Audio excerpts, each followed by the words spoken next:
campus, etcétera, etcétera. Entonces, para tratar de evitar retrasarnos más, le voy a dar la bolilla 9.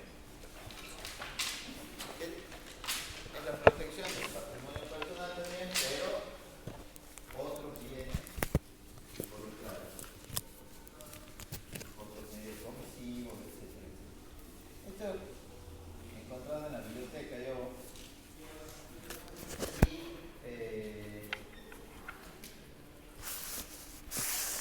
según nuestro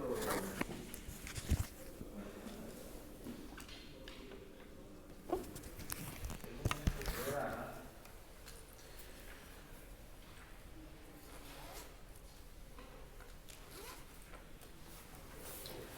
esta debe ser así como la bolilla 3, no sé a quién le he dicho, es la bolilla más difícil para mí.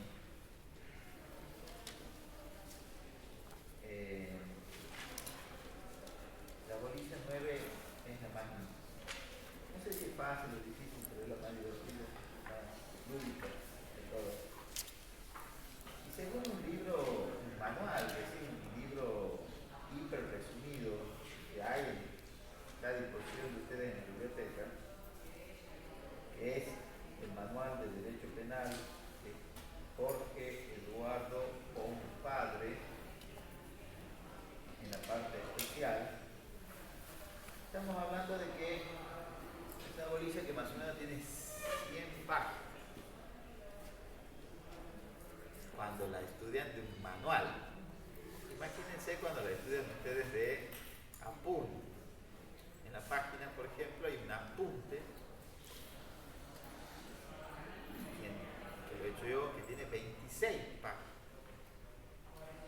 Si a ver, ¿quién entra al campo? Entren al campo. Entren a la materia, entren al... ¿Alguien tiene el teléfono para entrar?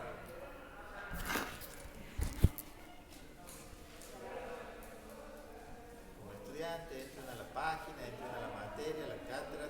¿Saben cómo ustedes usan el SWIFT para anotarse y todo eso, no?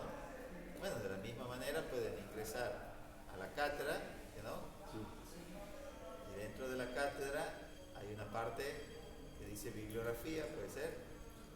Ya bien. Bien.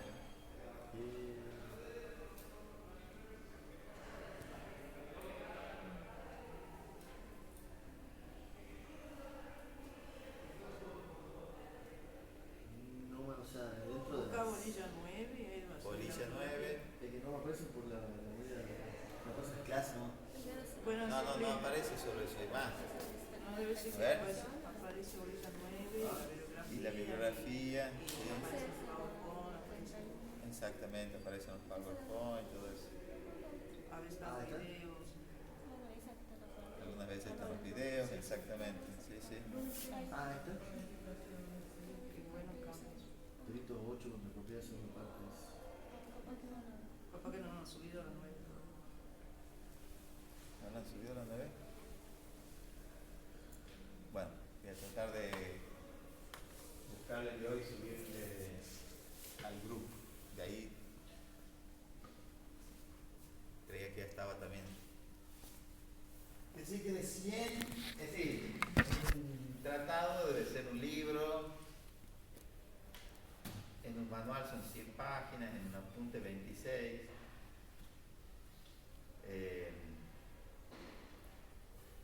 ¿Ustedes creen que lo que entra en un libro puede entrar en 26 páginas? No, que no. Entonces eso es lo que les quiero que ustedes tomen conciencia, porque lo que les pasa en esta materia les pasa en todas. El conocimiento que ustedes están adquiriendo es extremadamente básico. Bueno, es muy, muy básico. Por lo tanto, si además ustedes a ese conocimiento básico no tienen, digamos, no tienen una estrategia para asimilarlo y creen que de esos apuntes, alguien ha hecho apuntes y de esos apuntes ustedes van a hacer un resumen o lo que sea, terminan habiendo exámenes que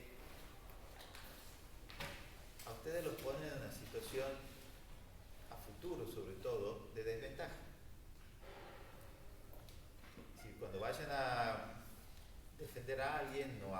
vayan a concursar para tener algún cargo, el hecho de que ahora ustedes no tengan en cuenta la dimensión de lo que significa recibirse de abogado y el contenido que tiene que tener ese título certifica algo. Se los podría aprobar a todos. Es más, podrían venir aquí todos los martes y jueves a hacer una fiesta, 2 horas, irse y lo mismo ser aprobados. ¿Cuál sería la diferencia? Que ustedes con este título esperan comer, digamos, esperan mantener su familia, mantenerse ustedes, y por lo tanto van a tener que competir. Por supuesto, ustedes saben que el hijo de alguien que tiene influencias políticas va a tener más chances del que no tiene, y pueden conseguir cargos igual, pero no es el caso de todos. Entonces, los que no tienen esa ventaja, traten de estudiar. No pueden llegar al examen y decir cosas como el que abusar, abuso. ¿Cuál es el hecho? Abusar. Digamos, eso a ustedes claramente los pone en una situación en donde demuestran no haber leído prácticamente nada parecido a un mínimo, al mínimo de lo mínimo que le damos, ese libro amarillo que le damos, ni siquiera lo han leído ese, que es re fácil leerlo, re corto, y digamos, se ponen en evidencia. Entonces, los invito a que ustedes, no solo en esta materia, sino en todas las otras, tomen conciencia que cuando se van a un examen, el léxico que utilizan, las palabras, las explicaciones son muy significativas. Por ejemplo, dicen, no, yo le doy un ejemplo. Todos han dicho la bolilla 2 y nadie ha hablado en el artículo 79 nada. El artículo 79 en un tratado son 2 o 3 libros. Ustedes no decían una oración completa.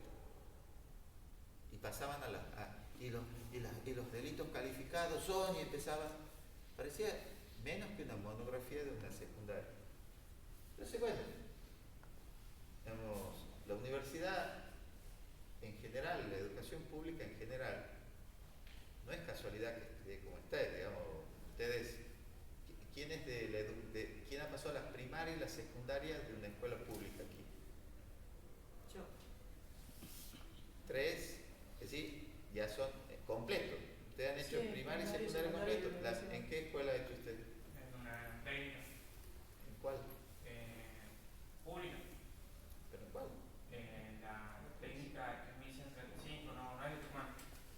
Es de Salta. De Salta. ¿Y usted? En la escuela de comercio de la Mora, de Cuyacú. Bueno. Ustedes habrán notado que no es la mayoría. Antes eran casi todos. Es más, no solo eran casi todos, sino en mi generación, los mejores alumnos en general venían, por ejemplo, en Tucumán, de las escuelas universitarias, o de la comercio, de la nacional, de la normal. Eso ya no está ocurriendo. Ya no ocurría en la primaria. Prácticamente nadie de mi generación manda a sus hijos a la escuela pública. Todo el que tiene la posibilidad paga, aunque sea una escuela parroquial. Y en la universidad está pasando lo mismo. Mucha gente de mi generación a sus hijas ya no lo mandan a la universidad pública. Se pagan la UTA porque tienen, porque pueden y porque saben que de alguna manera aquí no se está haciendo una diferencia. Y no lo vamos a hacer porque el sistema está orientado a eso, a disminuir la calidad de todo el sistema. Como yo les decía, yo tenía 300 horas de penal, ustedes tienen 30. Si ustedes quieren, porque lo mismo van a aprobar, lo mismo se van a recibir tarde o temprano, el que tiene persistencia aquí se recibe, hasta yo me recibí.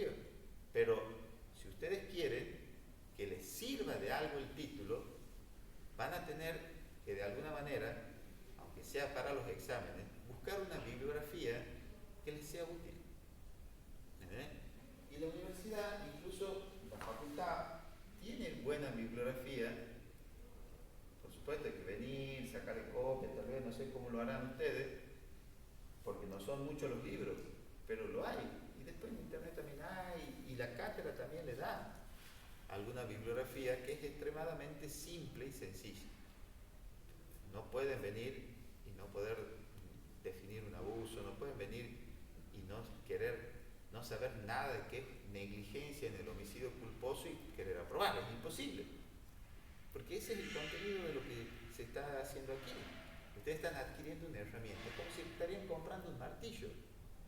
Van a ser carpinteros y están comprando martillos, pinzas, clavos, para que después puedan ejercer su oficio. Eso es lo que están haciendo aquí, comprando herramientas.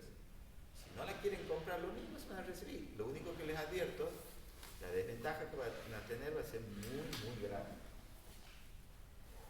Bueno, así que, aunque sea, lean ese apunte de 26 páginas, si no lo encuentran, me dicen, así yo les paso.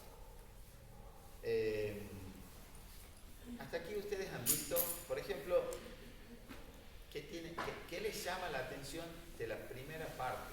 ¿Tienen el programa ahí? Otra cosa, usen el programa para rendir y para preparar su examen. Usen el programa porque el programa es su machete en el examen. Hay gente con buena memoria. Castro, ¿cómo es su nombre, Castro? ¿Castro no es usted? Carrizo, bueno, Castro es usted, ¿no? ¿Cómo es usted? Chávez está pasado. Tiene que venir el jueves, Chávez. Ausente está Chávez, que es peor que ha pasado. Carrizo, ¿me ha dicho cómo es su nombre? Carrizo, Magali. Magali se ve que tiene muy buena memoria. ¿Entendés? Bueno, no todos tenemos ese don, no todos tenemos esa suerte. ¿Entendés?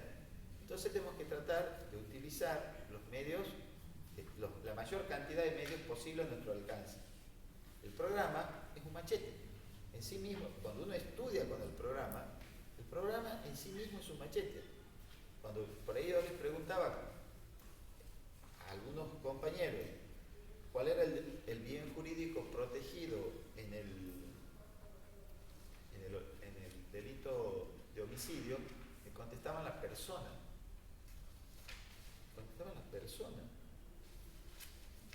Digamos, ¿no? Evidentemente lo han hecho en civil 1, y si lo han hecho muy mal. ¿Entiendes? ¿Cuál es el bien jurídico protegido? ¿Ah? Eje temático, decía el programa. Si uno seguía el programa, con leerlo, podía haber contestado esa pregunta. ¿Qué dice el programa? ¿Ve alguno lo tiene ahí? ¿Ah? Eje temático número 1, protección de la vida. ¿Entendés? Entonces, no es una persona, porque todavía es una persona jurídica. ¿Entendés? Entonces, las respuestas en un examen tienen que ser acorde al léxico jurídico. ¿Sí? Ustedes están estudiando también una disciplina particular en donde durante miles de años las personas se han ido poniendo de acuerdo en el significado de los términos. Ese significado de los términos está sustentado, está basado y además presupone un conocimiento. Y cuando no lo dices, presupone un desconocimiento. Es decir, si esa persona que me ha contestado, si ese alumno que me ha contestado, alumno, no me acuerdo, persona ha rendido y ha aprobado civil 1, esa parte la lleva de arriba. Cuando le toque analizar casos concretos, se le va a complicar. Bueno, dicho todo esto, que les puede servir para la próxima clase, para el próximo examen, a los que no han aprobado, vamos a pasar a esta bolilla, que les digo yo que es de las más lindas. La verdad que es la que más me gusta a mí, es más lúdica, la más entretenida. Pero como no han visto la bolilla 8, vamos a hacer algunas referencias mínimas sobre esto. Fíjense ustedes de la bolilla 1 a la 7. ¿Qué tiene de particular los delitos? ¿Qué tienen de particular los delitos de la bolilla 1 a la 7? A ver, ¿qué le ven de particular? Y yo le veo particular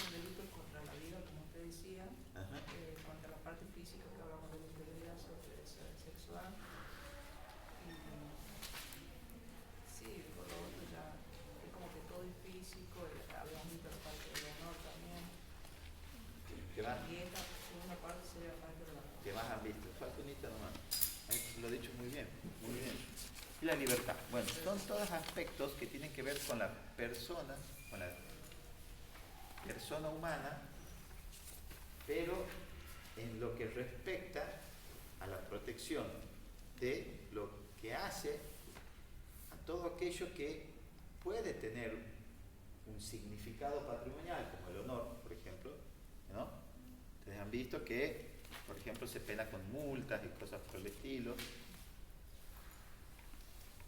pero en general no se refiere a un aspecto de la personal, uno de los derechos personalísimos como es el patrimonio, que tiene que ver con las cosas. Entonces, en la primera parte, hasta la bolilla 7 incluida, ustedes van a notar, por ejemplo, que hay delitos que se castigan aún cuando no se pretende lesionar ese bien jurídico, que serían los delitos culposos. Exactamente. ¿Entendés? Entonces, toda la primera parte, el derecho interpreta, nuestro orden jurídico interpreta que es tan valiosa la vida que su protección es la más alta posible.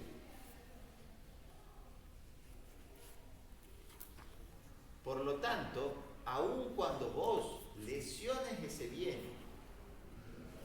por no haber desplegado toda tu prudencia para evitar un resultado dañoso, por ejemplo, aún así vas a tener una pena.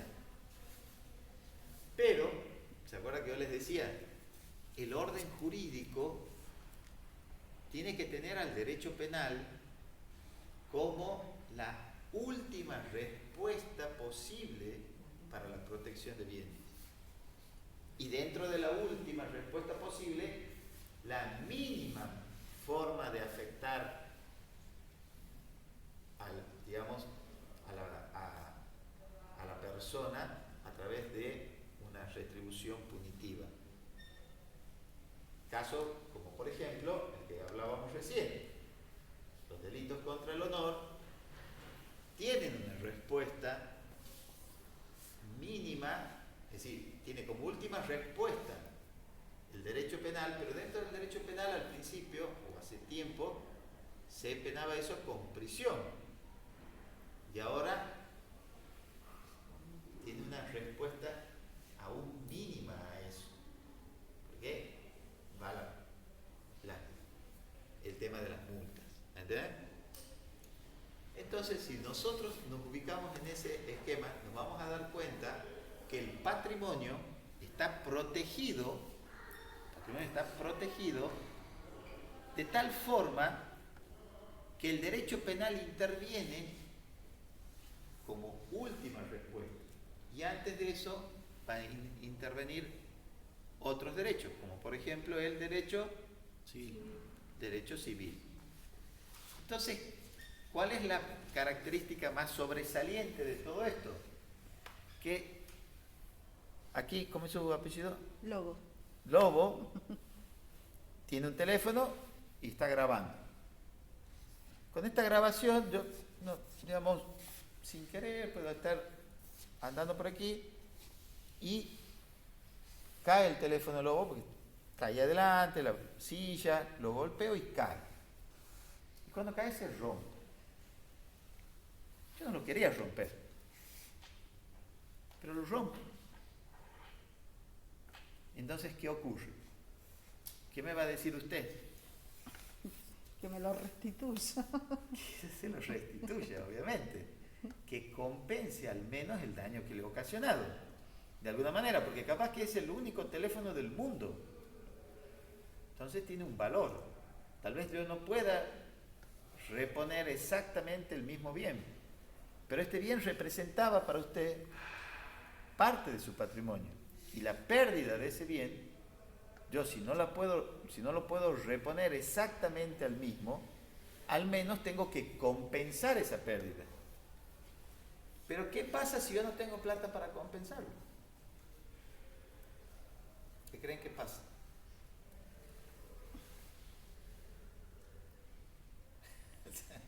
Si no, No tengo. ¿Qué haría usted? Vamos a seguir el ejemplo. ¿Qué haría preso. Para vecino. ¿Qué haría usted para vecino? Usted le rompo el celular y me dice, devolveme, pagame. Digo, no tengo. No tengo ni forma que yo le pague el celular. Págame con tu libertad. Me pagan 20.000 pesos por mes aquí, así que no llego a ni en 500 años, porque tengo que comer, trasladarme, venir. ¿Qué pasa?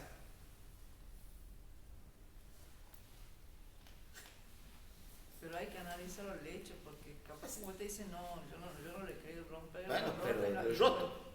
Digamos, no lo he querido romper, pero es roto. Económicamente no lo puede pagar, materialmente usted no dispone de los fondos para pagar. Para un solo pago no, pero puede pasar el tiempo y dándole a poco, digamos. Podría ser, pero por ejemplo. Si no, como no tiene nada, digamos que patrimonialmente no tiene nada, únicamente su ropa, nada más, y bueno, se tendría que... Dar la ropa.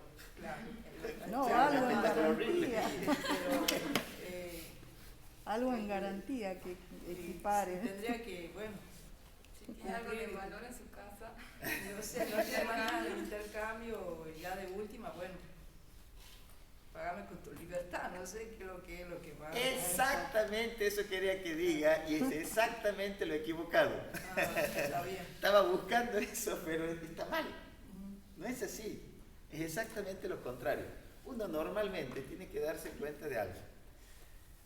En el derecho, digamos, cuando el derecho penal va a proteger el patrimonio de alguien, en sí mismo, lo que castiga no es la pérdida del valor económico. Lo que castiga es la motivación, la intencionalidad, la determinación de producir el daño. Tenga para pagar o no tenga para pagar en el derecho civil o en el derecho penal, no tiene en este caso una significación más allá de que yo tendría que reponerle y veré cómo hago en cuotas, como dice, le podría dar 100 millones de cuotas para poder compensar. Pero, si pudiera o no pudiera compensarlo, y yo al teléfono lo rompo deliberadamente, el derecho penal no es que yo, como tengo mucha plata, agarro las cosas de ustedes y las empiezo a romper. Y las rompo deliberadamente. Las rompo porque me gusta romper, rompo la universidad, agarro todos los bancos y los rompo, total. Como tengo plata, después hago 2 aulas de estas. La sociedad se sentiría, digamos, tranquila de tener una persona que cada tanto venga y rompa sus cosas. Ustedes se sentirían tranquilas si yo como profesor, por más que yo tengo un montón de plata ahora, me paso de muy pobre a tener muchísima plata. Y porque tenga plata, cada vez que se me ocurra a mí, yo rompa teléfono. Total, ¿cuánto sale el teléfono? Migaja, te doy 2 después. ¿Ustedes estarían cómodos? ¿Sería una manera razonable de convivir en sociedad? No, que no. Entonces ustedes fíjense que aquí el derecho penal no está interesado en el tema patrimonial. Esto es la teoría clásica, por llamarlo de alguna manera. En los últimos 20, 30 años hay corrientes abolicionistas de la pena que dicen, no, pobrecito, aquí el profesor rompe el teléfono porque, bueno, él es bueno, ha nacido bueno, y la sociedad lo ha convertido así, ¿entendés? Entonces, como está eximido por todo eso, no hay que penarlo, vamos a buscar la conciliación, etcétera, etcétera. Entonces, si me paga el teléfono, ¿qué voy a decir? Si total, yo hago una fiesta de olivos, veo que le impido a un padre despedirse de su hija moribunda, yo festejo mientras hago eso y total después pago. Son teorías nuevas. Ustedes pueden estar a favor o pueden estar en contra, pero el abolicionismo penal es una teoría que en los últimos 20, 30 años ha calado profundamente en la organización social y ha sido receptada dentro de la organización y del orden jurídico. Entonces alguien, como en este caso, que deliberadamente viene y rompe, podría eximirse de esa pena pagando. Después parece justo, injusto, ustedes, esa es cosa de ustedes. A mí me parece que a mí me pone en un estado de intranquilidad que las personas siempre puedan resolver sus conflictos penales solo a través de si tiene o no tiene plata. Porque en este caso, si yo fuera pobre y lo rompo a propósito, iría preso. Pero si fuera rico, no. Ustedes verán, estudien, profundicen, analicen, tomen sus posturas. Pero es lo que hay, ¿entendés? Y es lo que quería que ustedes tengan en cuenta. Que aquí nosotros, en el derecho penal, cuando protegemos el patrimonio, en sí mismo, lo que estamos teniendo en cuenta es la determinación de producir un daño, de producir una disminución patrimonial, de producir un desapoderamiento, de producir un apoderamiento ilegal. ¿Entendés? No estamos enfocados en las cosas. Pero, eso es dentro de la teoría, pero dentro de las teorías abolicionistas de la pena se agrega un condimento más y dicen, bueno, está bien, como este es un tema patrimonial, vamos a darle también igual importancia que el medio al resultado, que la determinación de producir un daño al daño causado, lo vamos a equiparar y si la persona tiene cómo pagar eso, sale libre. Vamos a suponer, el presidente de la Nación actualmente está sobreseído cuando él, a través de él, perseguía un tipo en canoa, iba y lo perseguía con helicóptero, o le impedía al padre de esta chica de Córdoba poder despedirse cuando estaba moribunda. Profesor, perdón, no me quedó muy claro el tema este. Cuando usted dice se rompe el celular y no tengo plata para pagarlo porque soy pobre, voy preso. Y ahí es donde yo me interpretaba que No, me quita la libertad. ¿cómo usted ha dicho? Usted dice se rompe el celular. Se rompe, no he dicho se rompe. Bueno, ya porque sí, perdón. Entonces corríjalo. Cuando lo rompo deliberadamente, deliberadamente soy pobre. ¿Cómo hago para reponer? Y ahí usted dice, tiene que ir preso. Sí, voy a no voy a poder compensar el daño. Y ahí es donde yo le digo, bueno, juega el tema del derecho de la libertad. Entonces, no, porque el anterior ejemplo que yo le daba era que yo lo había roto sin querer. Sí. No confunda. No estaba la intención. Por eso le preguntaba. No, claro. Una cosa es cuando uno no tiene ninguna intención de producir el resultado dañoso para el patrimonio. Sí. No tiene. Yo levanto, vamos a suponer, levanto sin querer, pongo mis cosas aquí. Muchas veces uno pone 2, 3, 4, 5 carpetas. Y uno la levanta y se la lleva. Sin querer, lleva una carpetita finita que era de otro compañero. ¿Es hurto?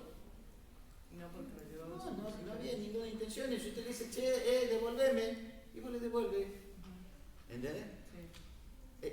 Digamos, aquí ustedes tengan presente que lo que al derecho penal, cuando han hecho el código, les ha interesado originariamente, era la determinación de producir. La desapoderación, el apoderamiento ilegal, el daño, ¿entendés? La determinación, no importaba el resultado.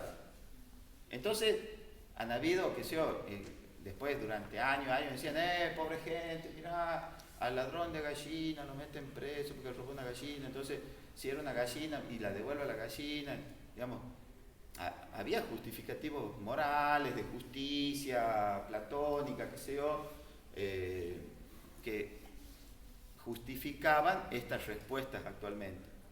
Es decir, no vienen de la nada, no vienen no dicen lo que en la realidad ocurre. Es decir, dicen, no, pobrecito, esto está hecho para los pobres, para que no vayan presos, para que lo compensen limpiando un hospital, qué sé yo. ¿Entendés? Es decir, está basado en un criterio de justicia que en la realidad me permite a mí, si fuera rico, actuar de una manera que el pobre no lo podría hacer. ¿Entendés? Entonces, acuérdense que todos estos delitos son entonces, ¿cómo son? El delito contra la propiedad. Sí, pero Patrimonio. todos son dolosos. Todos son dolosos. Salvo uno que está discutido constitucionalmente, que no sé si lo verán, que es la quiebra fraudulenta. Digamos, ahí hay unas cuestiones que habría una especie de tipo culposo, pero que, bueno, como les digo, está discutido constitucionalmente. Salvo ese caso, que es una excepción, que, como les digo, no sé si lo llegaremos a ver, lo cierto es que todos estos delitos son dolosos. Son dolosos. Digamos, ¿se puede robar sin querer? No, si vos estás rompiendo, estás pegando, estás dañando, lastimando. A intención y ¿Entendés? voluntad de querer robar. Y el hurto, como les decía, digamos, el hurto tiene que haber una intencionalidad. Y en el daño también. Para que esté dentro del ámbito penal, solo tenemos que tener en cuenta aquellos casos en donde la conducta del que ha generado el resultado es dolosa. Si no, digamos, es del derecho civil. Ya verá, le hará juicio, lo intimará, yo le he roto sin querer, no le he pagado, entonces le digo, ¿me va a pagar? Le digo, no le voy a pagar, usted me mandará una carta documento, irá, y el proceso seguirá, la mediación, el juicio, los testigos, ¿entendés? Y eventualmente responderé con lo que tenga. Con lo que tenga. Si tengo 2 camperas, tendré que responder con una. ¿Entendés? Tal vez si no tengo 2, tengo una, tendrá que ser en cuotas, como decía su compañera. Aquí también mucho cuenta la voluntad de la persona. ¿Entendés? Difícilmente alguien que es buena persona, buena gente, rompe algo, no va a encontrar una manera de repararlo. ¿Entendés? Es decir, tal vez no logre pagarle, pero le digo que le corto el pasto durante 10 años. ¿Entendés? Es decir, si hay una determinación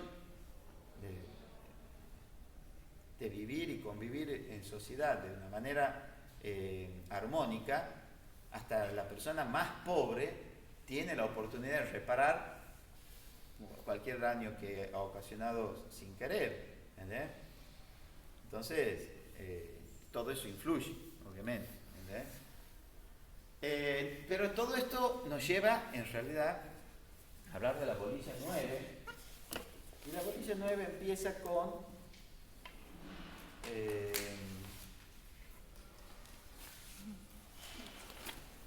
defraudación, estafa, algo así, que ¿no?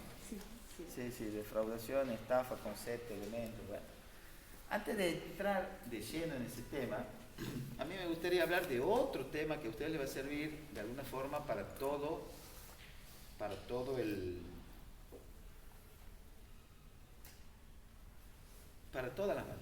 los delitos, porque básicamente aquí yo lo voy a tratar porque es más fácil abordarlo, mucho más fácil abordarlo, sobre todo porque cuando estudiábamos esta bolilla, en general, los alumnos ya tenían aprobado Civil 1 y Civil 2.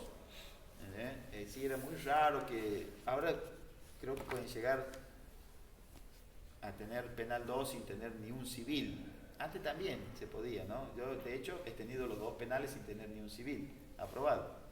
Pero no era lo común. Lo común era que generalmente los estudiantes iban y tenían los 2 civiles, los 2 penales.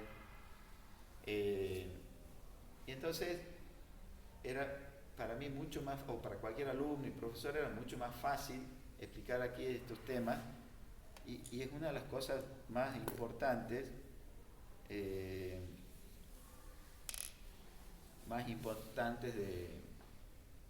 del derecho, creo que la más importante.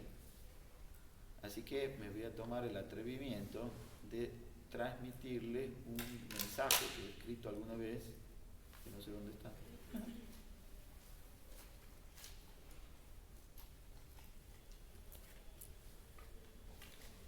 Aquí está.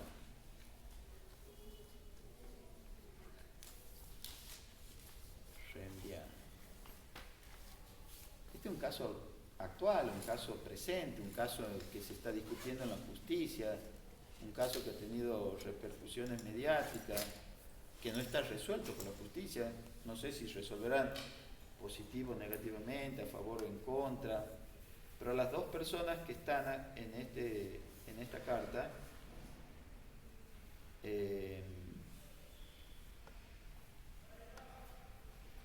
a las 2 personas que están en esta carta,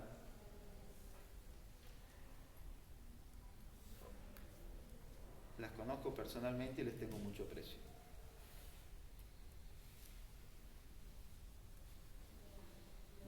No sé qué pasa. No está funcionando. Esto tal vez vamos a ver qué repercusiones trae todas estas cosas, pero es para que veamos algo distinto a lo que dice. A ver, ¿alguien sabe leer bien? ¿Tiene buen ojo?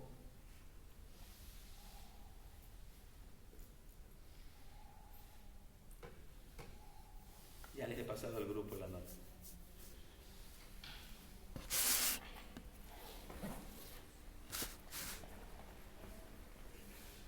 Bueno, después léanla porque si quieren. El tema es sencillo, porque no se aburre. El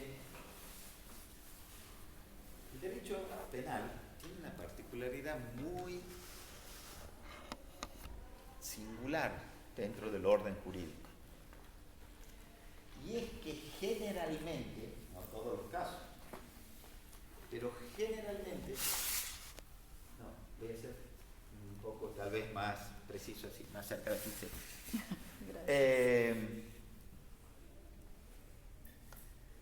En general, todos los delitos, todos, incluso el homicidio, en ciertas circunstancias no es punible. La conducta descrita por el tipo penal, que en este caso sería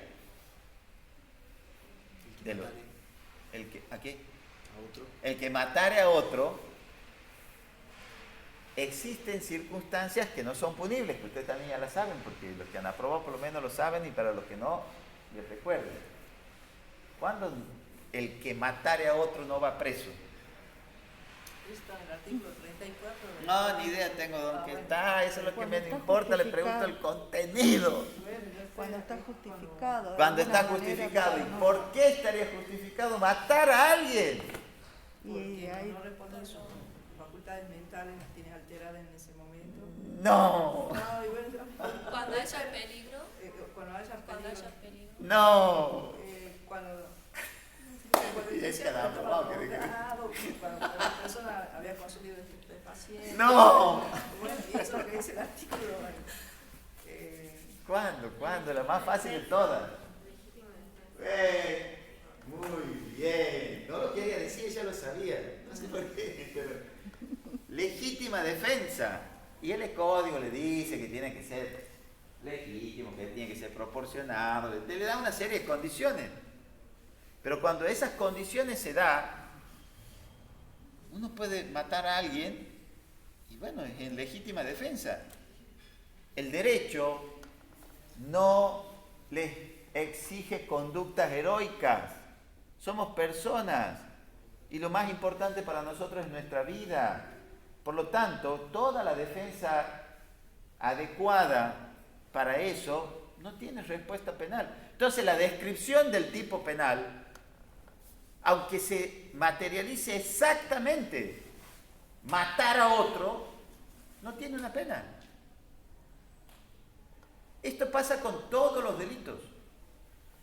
Todos los delitos.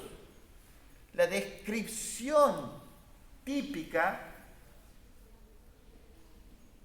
eventualmente puede ser punible.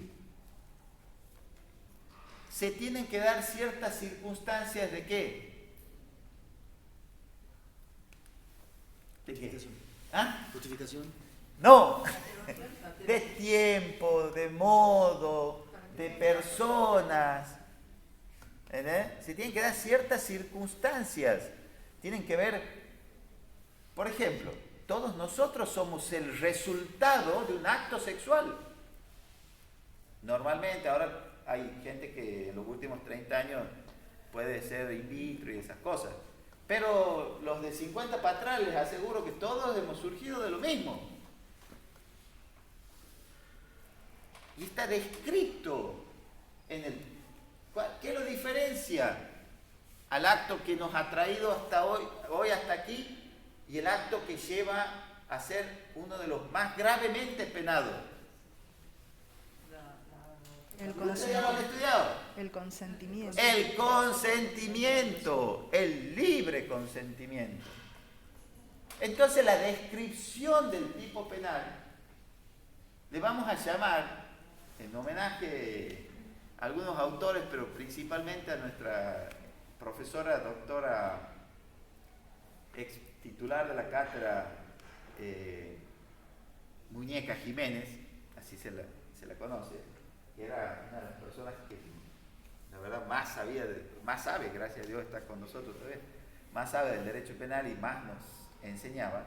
Ella nos decía, es la descripción primaria del tipo penal. Es la descripción primaria. Al principio está escrito que matara a otro, el acto sexual. Eventualmente, en el caso de las defraudaciones y estafas, hay una relación comercial que puede ser previa. Un contrato. Puede haber un contrato hecho en escribanía, sellada, certificada la firma, sellado en el renta, y puede ser uno de los medios comisivos para la comisión del delito de estafa. Perdón, puede ser el ARRIT, puede ser parte del intercrimini para llegar al resultado. Ese acto que es absolutamente legal cuando se produce. Pero normalmente no hay un delito cuando la descripción del tipo se produce en forma primaria sin que, digamos, estén acreditados otros elementos. Es decir, cuántos casos de abuso sexual son delitos y cuántos no. Miles de millones no, una ínfima parte sí. ¿Entendés? Por más que esté descrito, lo normal, el contrato, hay miles de millones de contratos y algunos son parte de un proceso de defraudación. Con lo cual, si yo quisiera penalizar todo, podría hacerlo, salvo algunos delitos. Vamos a suponer el de homicidio.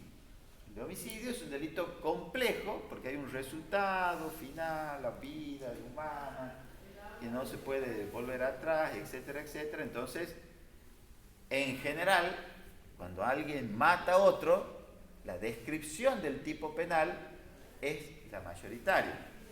Pero también eso ocurre en ínfimas ocasiones en comparación a la interacción que nosotros tenemos, ¿no?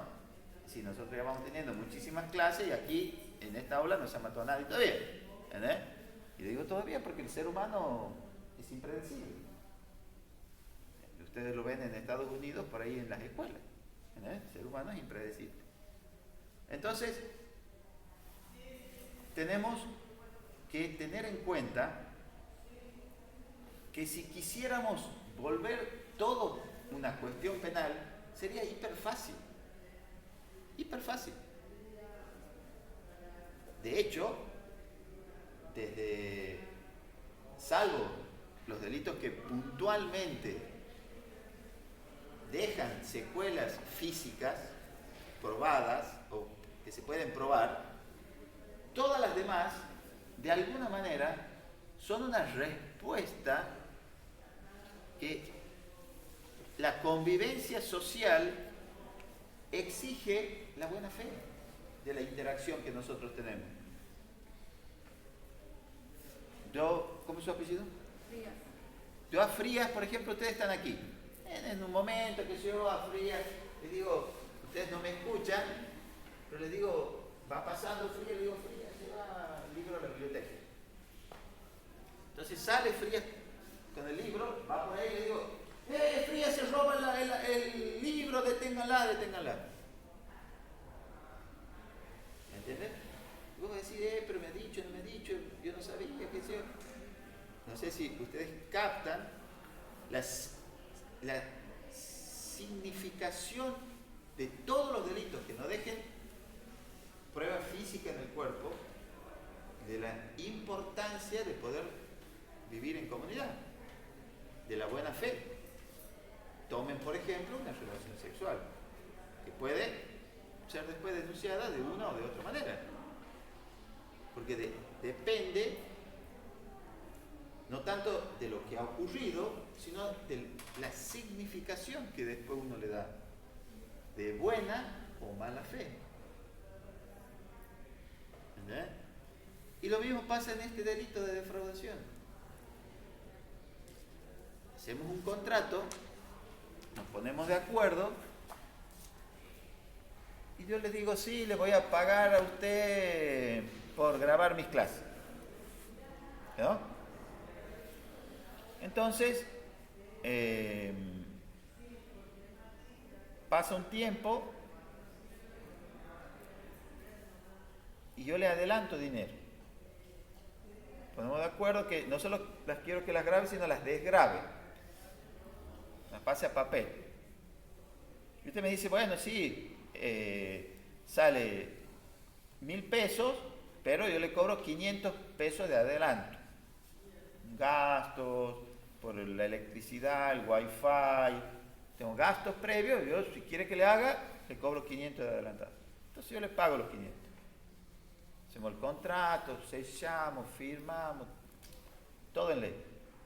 Y usted después no me realiza la desgrabación. ¿No? Si yo quisiera convertir eso en penal, lo convertiría. Inmediatamente yo podría denunciar el delito de defraudación o estafa. ¿Entendés? Pero es ahí donde nosotros, tanto como profesionales, tanto como fiscales, tanto como jueces, tenemos que extremar nuestro conocimiento para evitar el cúmulo de causas que no tienen una significación defraudatoria, es decir, donde la intencionalidad no ha sido la de producir la defraudación, producir el daño patrimonial, sino simplemente un incumplimiento del contrato. Es muy común muy común. No sé si ustedes saben, pero bueno, entre otras cosas, he sido 8 años juez penal. Y lo que me ha llamado la atención el primer día que he estado ahí en el juzgado era la cantidad de denuncias por cheques robados. Cuando por ahí había gente que tenía un montón de cheques y si le iban a entrar tal día, iban a decir, me han robado la chequera, 100 cheques. Todos entraban, vamos a suponer, el 3 de junio estamos, ¿no? Perdón, junio. El 3 de junio. Entonces venían el 2, denunciaban, y ahí nomás los empleados, todos corrían así, hacían todo, había máquina de escribir todavía en el juzgado, y vos los veías los empleados, y venían el oficio, y venía esto al banco, al Banco Central del Mundo Mundial. Y digo, algo raro pasa aquí. Obviamente, al tercer día, lo primero que he hecho es investigar un caso, y era falso. La denuncia era para evitar que el cheque sea cobrado. ¿Entendés? Por lo tanto, evidentemente estábamos ante una situación que no era penal, que era netamente civil. Lo mismo pasa con la defraudación. Lo mismo en ese momento me pasaba con los alquileres, con los mutuos de propiedad. No les cumplía usurpación. Y no le cumplían un contrato, defraudación.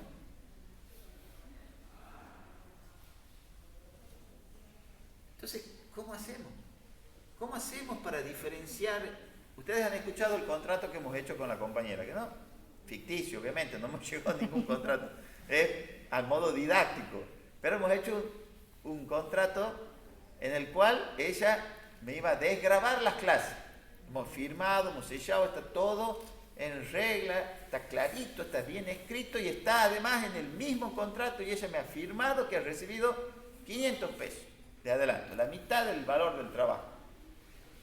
¿Cómo van a hacer ustedes para diferenciar si lo que su compañera ha generado es un ardid con la suficiente entidad para producir, primero, para hacer que yo disponga patrimonialmente de algo y eso me genere a mí un resultado negativo en mi patrimonio? ¿Cómo van a hacer para diferenciarlo? Se debe ver, además de que cumpla con la descripción primaria, los otros elementos. ¿Qué otros elementos? A ver, agarren el código y lean. ¿Quién? No. A ver, agarren el código y lean. ¿Qué artículo sería el 172, profesor? 72, perdón. Sí. ¿172? Sí. Bien. ¿Lo leo? Sí. Será reprimido con prisión... Sigue. ¿Sigo? Sí, con prisión de 1 mes a 6 años el que defraudare a otro con nombre supuesto, calidad simulada, falsos títulos, influencia mentida, abuso de confianza o aparentando bienes, créditos, comisión, empresa o negociación o valiéndose de cualquier otro ardid o engaño. Todo, digamos. Prácticamente sería todo. ¿Entendés? Tendríamos que entrar a analizar todo el contrato. Porque al ser un delito de acción pública, ¿no? El solo hecho de que la autoridad judicial tome conocimiento de ese caso, tiene, aunque sea en forma teórica, sobre sus espaldas la obligación de investigar el caso. ¿No? Por lo tanto, muchísimos colegas abogados, valiéndose de la inmediatez, la rapidez y sobre todo que es gratis, valiéndose de eso, utilizan el fuero penal para generar una investigación, una presión, ¿entendés? Lo suficientemente significativa como para tratar de recuperar el dinero. La venta de auto, bueno, ocurre en muchísimos casos. ¿Por qué es tan utilizada esta figura dentro del ámbito comercial por un sector importante, sobre todo las economías, las transacciones en negro o cosas por el estilo? ¿Por qué es tan utilizada la figura de estafa? Por lo que le decía primero, rápido, barato o gratis, según el caso, pero fundamentalmente por el hecho de que el responsable de la investigación no podría desechar sin generar algunos pasos investigativos en la mayoría de los casos. Le sería difícil. Entonces ahí es donde entra la determinación del funcionario público para tomar algunas medidas. Y en general, esa guía, si a ustedes les tocara ser fiscales, por ejemplo, esa guía va a estar dado por todos estos medios que menciona el código, pero también va a estar dado mucho por la regularidad y frecuencia. Es decir, si fuera solo un caso, un solo caso, de alguien que eventualmente, por ejemplo, un particular que no se dedica a comprar y vender autos, pero tiene un auto y cada 3, 4 años lo vende para comprar otro, lo más probable es que sea difícil que estemos en caso de que amerite una investigación judicial. Si alguien es contratada, como en el caso que les he pasado ahí, si alguien es contratada para hacer un libro y lo hace tarde o no lo hace, pero no es lo que habitualmente hace, es poco probable que esa persona esté buscando defraudar. Ahora, si alguien viene y me dice, esta persona se dedica a la venta de autos, regularmente ella se dedica o ha hecho no un contrato, sino 60 contratos parecidos a esto. Y de los 60 ha cumplido 59, bueno, también es medio difícil que su prestigio y que sus cosas lo ponga en juego por un caso. Ha habido algo ahí en particular que habrá que analizar, pero no penalmente. Pero si vende autos, escribe libros, desgraba clases en forma habitual, y de 80 hay 60 personas que se están quejando, y bueno, probablemente el Poder Judicial tenga que actuar desde el ámbito penal. ¿Entendés? Es decir, las circunstancias de que una empresa, una inmobiliaria que vende departamentos, vendió 70 departamentos y en el lugar había 20, y bueno, muy probablemente estemos ante una acción que amerita ser investigada penalmente. Pero si es una inmobiliaria y de los 20 departamentos vendió 19, todo salió bien, todo está en regla, todo está en orden, y ahí hay un caso y bueno, podrá ser un empleado infiel, pero eventualmente no parece que estemos ante una defraudación.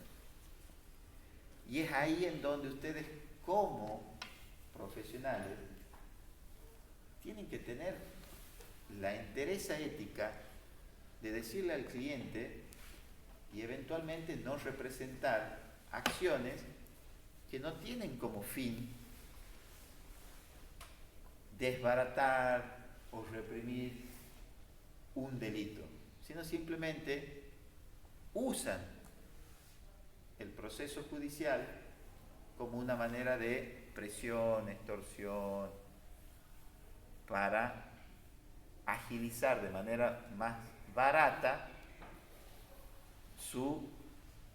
mi intención en este caso es recuperar los 500 pesos. ¿Entendés? Es decir, todo esto que les digo es nada, si ustedes no leen ese apuntecito de 20 y pico de hojas, aunque sea. ¿Entendés? Pero todo lo que yo les estoy diciendo no lo van a encontrar ni en los tratados. No le va a servir para aprobar la materia. Les podrá servir para sacar 10, florearse, si además de saber la materia y le preguntamos cosas como esto, ustedes contestan. ¿Entendés? Pero lo cierto es que le va a servir para entender el derecho en su conjunto. No solamente el derecho penal, sino el derecho en su conjunto. Y ser un profesional que sea capaz de traducir ese hecho particular y, como dice un amigo, subsumirlo dentro de la norma.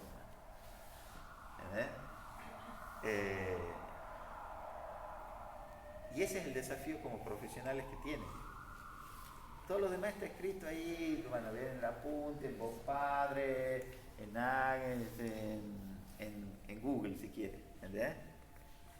Lo que no va a haber en Google es la manera que ustedes van a interpretar cada caso, porque si solo se aferran a la descripción primaria, siempre van a ser de alguna manera un medio, un instrumento que puede estar generando mayores injusticias que justas, siendo, en vez de un auxiliar de la justicia, alguien que entorpece en realidad el funcionamiento y el fin del Poder Judicial, de la búsqueda de la justicia.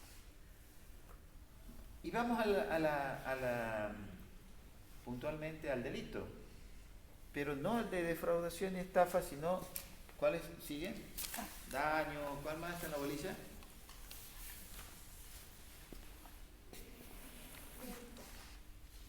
No, 9, estamos dando las 9. ¿Ah?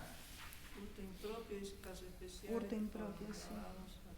Hurto impropio. Sí. Usurpación, daño. Sí.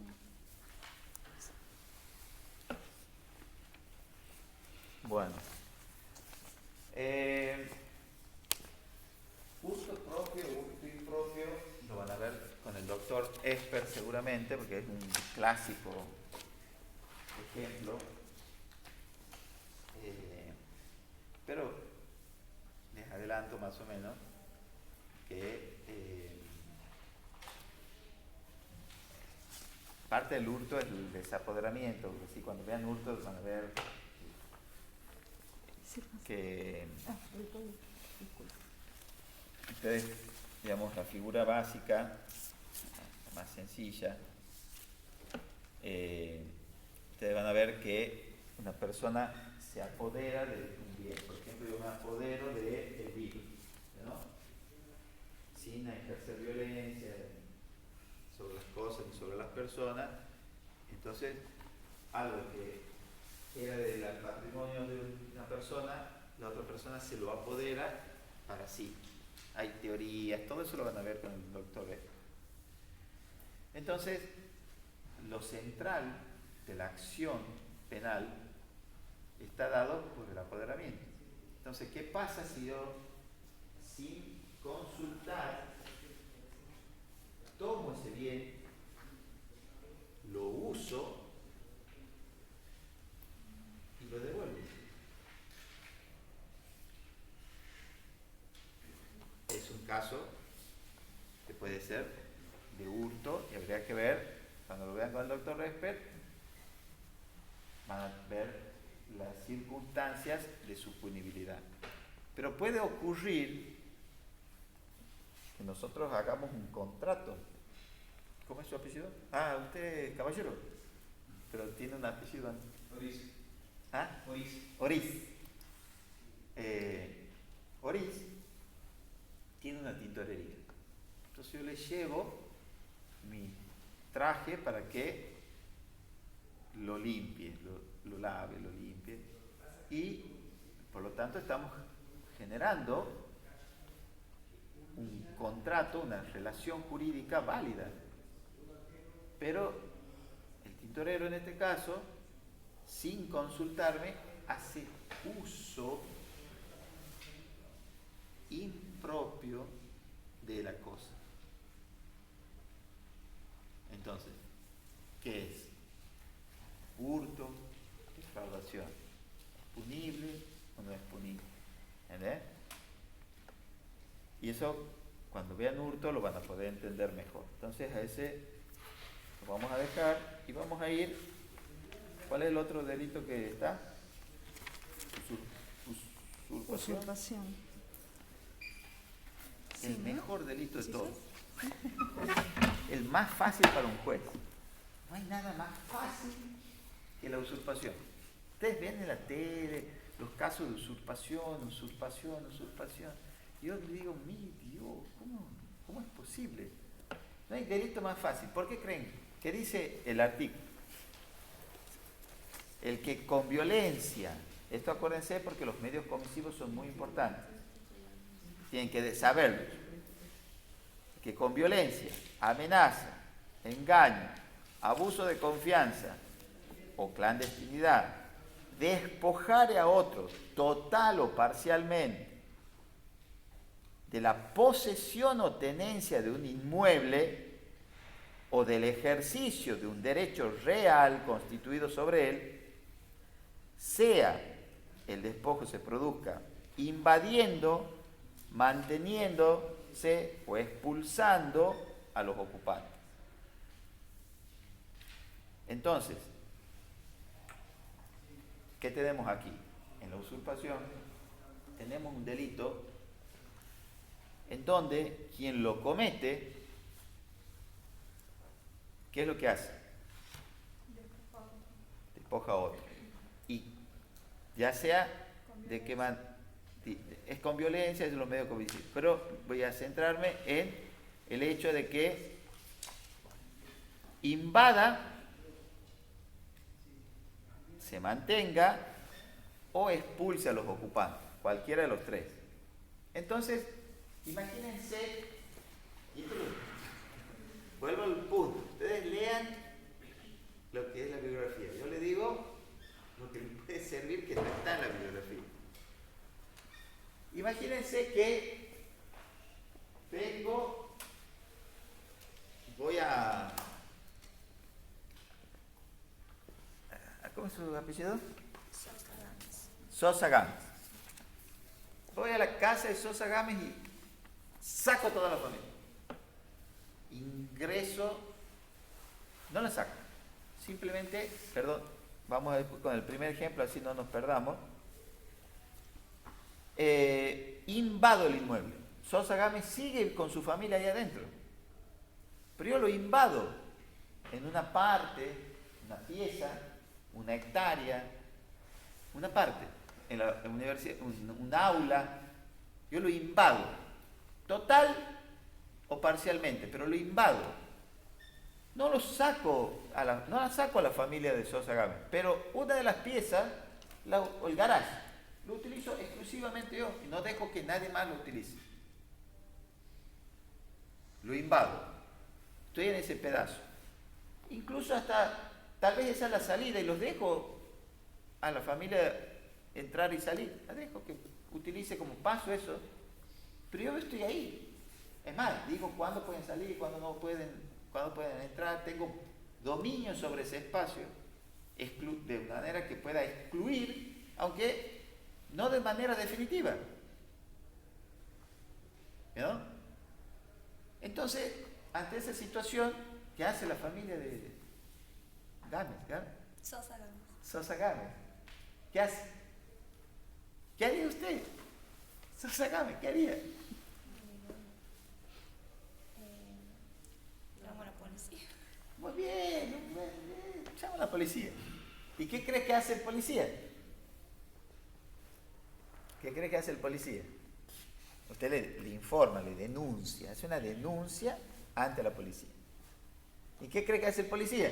Y los desaloja. Notifica a los tribunales. Notifica al juez. competente del caso. O al fiscal, o sea, ya el Código de Procedimiento, hoy, digamos, es más factible que le trasladen al fiscal. Entonces el fiscal lo analiza, ¿no?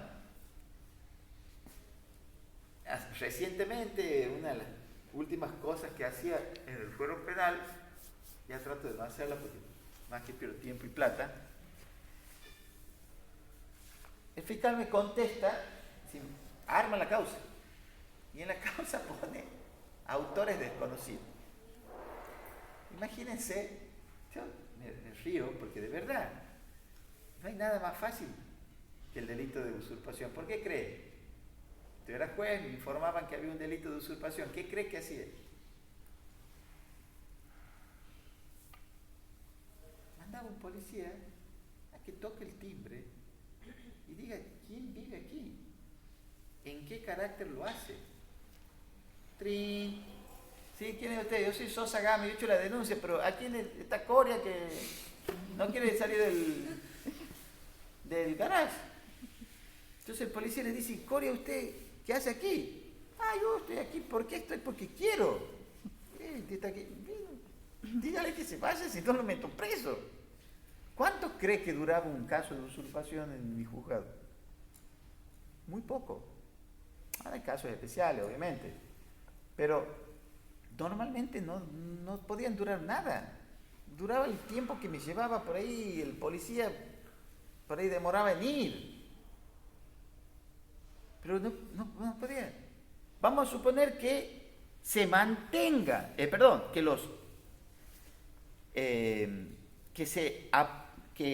los expulse a los Sosa Game. Entro aquí, entro a su casa y los expulso.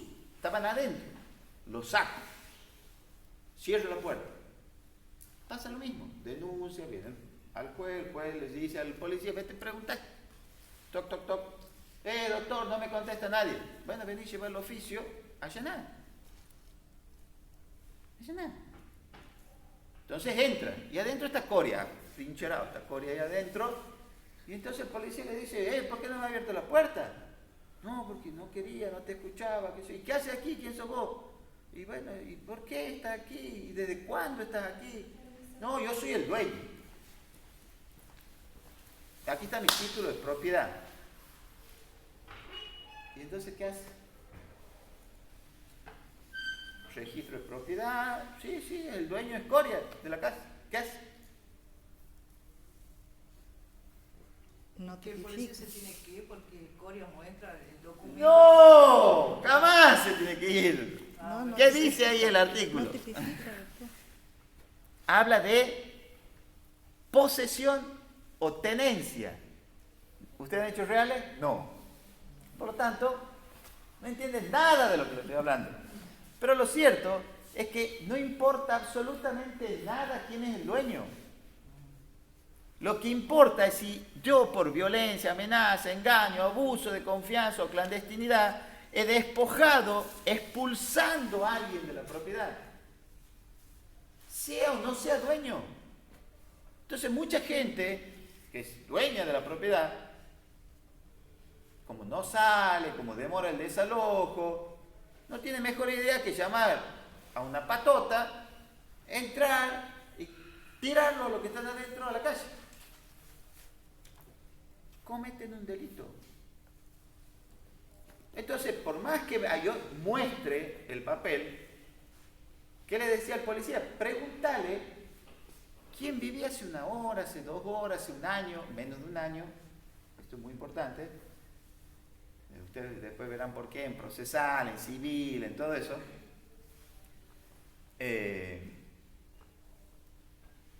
Porque, es decir, ¿quién estaba en ese lugar? Entonces, normalmente, si era un predio urbano, ¿qué es lo que hacía? Íbamos al panadero de la esquina. Hermano, ¿quién te compra? No, los Sosa Game me compraban todos los días. ¿Y Coria? No lo conozco. Ah, no, sí sé quién es Coria, pero es el dueño de la casa. Hace mucho que no lo veo. Entonces le decía, bueno, tráeme la boleta de la luz o tráeme el cable. La boleta del cable. Y estaba en la casa, hasta ese momento estaba la familia Sosa Gámez.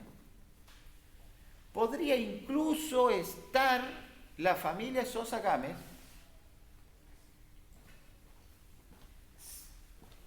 en una propiedad a la cual hace 4 años, que dice el artículo, ¿con cuánto reprime? ¿Qué dice el artículo? De 6 meses a 3 años. 6 meses a 3 años. Ustedes han visto penal 1. ¿Qué dice la prescripción de la acción penal? ¿Qué dice? Ahí no dice nada. No tiene que saber de penal 1. Bueno, lo que dice es que yo no puedo perseguir penalmente a alguien más allá desde el hecho de la comisión hasta el máximo de la pena. Si pasan los 3 años, aunque Sosa Gámez hace 4 haya entrado ilegalmente por violencia, desapoderando a alguien incluso que puede haber sido mi padre, ¿no? Yo no tengo derecho a sacarlo. Ahí lo que entonces se penaliza es el modo, la violencia con la que se saca a una persona. La justicia por mano propia. Ah, Lo que se evita con esto es que la gente tome la justicia por mano propia. Es decir, no solo cuidar la posesión y la tenencia, sino que desde la época de los romanos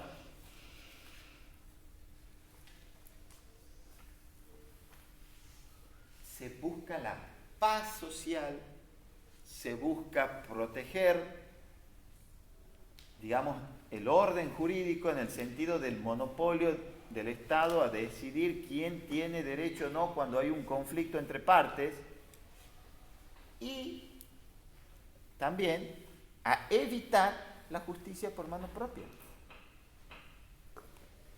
Porque puede ser muy justo que yo vaya a sacar a la familia de Sosa, porque soy el dueño, porque cuando lo han sacado a mi papá lo han tirado a la calle y se ha muerto de frío. Será otro delito. Pero yo no tengo derecho a ir a sacarlos violentamente por abuso, desapoderar. ¿Por qué? Porque lo que se protege es el hecho de que vos estés dentro de un espacio en donde vives. ¿Entendés? Entonces, imagínense, mucho más fácil, si hay otra de las maneras que puede ser, es el caso de que solo, no es solo la invasión, ya lo hemos visto, manteniéndose en él, como hemos visto con o si la familia Sosa es lo mismo, yo estaba ahí adentro, y expulsándolo cuando no contesta, pero mucho más fácil es que yo los expulse a todos y me vaya, ponga candado y me vaya. Entonces el juez va a tener que investigar y ver a quién va a poner en posesión de ese inmueble. Digamos, el delito más fácil del mundo. Y aquí dura meses, años, interminables. ¿Por qué? No tengo idea. Ustedes tal vez me puedan decir. Yo al día de hoy no lo he averiguado.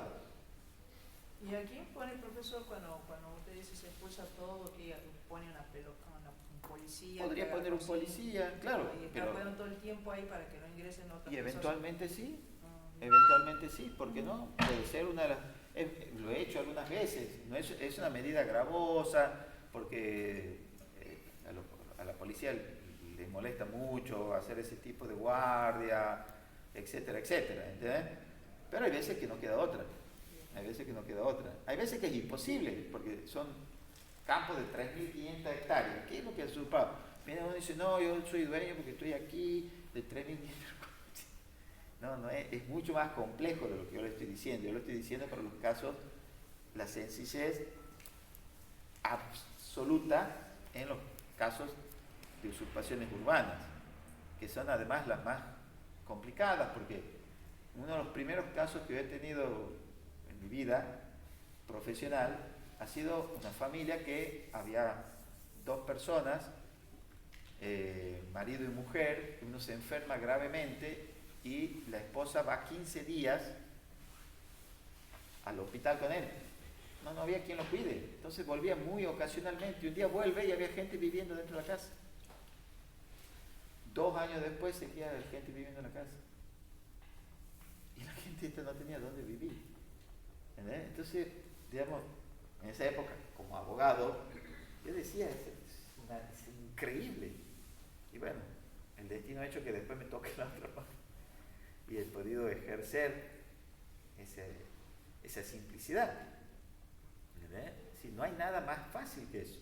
Entonces, la usurpación es un delito que ahí está todo, y ustedes lo que tienen que hacer es saber qué significan los medios comisivos, qué significa cada una de esas cosas, y sobre todo tienen que saber este criterio que yo les he dado. Este delito está para evitar la justicia por mano propia, para evitar. Entonces, cuando un cliente viene y dice, che, sí, vamos a sacarlo, no, pero mira, hay que hacer la carta de documento, no, yo tengo unos amigos, vamos a sacarlo a la fuerza. Ustedes conocerán cientos de historias que eso ha funcionado. Probablemente ha funcionado en algunos casos, pero en otros casos no. En otros casos el dueño terminó preso. ¿Entendés? Entonces, ahí es donde yo les quiero agregar a lo que ustedes van a leer. Entonces, cuando estudien esto, hace poco ha habido un fallo muy criticado a un juez,